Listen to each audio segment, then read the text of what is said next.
Patawad kahit na kanino man. Hindi kanya pababayaan sa oras ng kagigitan. Kung siya'y iyong tatawagan, naroon siya kahit saan. Sa puso ko'y kumakatok, di siya pinagpusan. Pag di na makaya, siya ang tatawagan.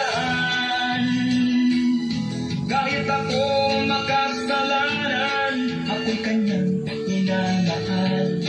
Kay dami man ng kamalian, ako'y kanyang pinagbibigyan.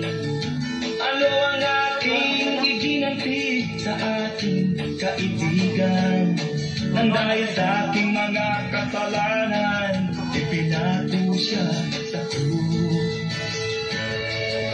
Sa puso ko'y kumakatok, di siya pinagpusan.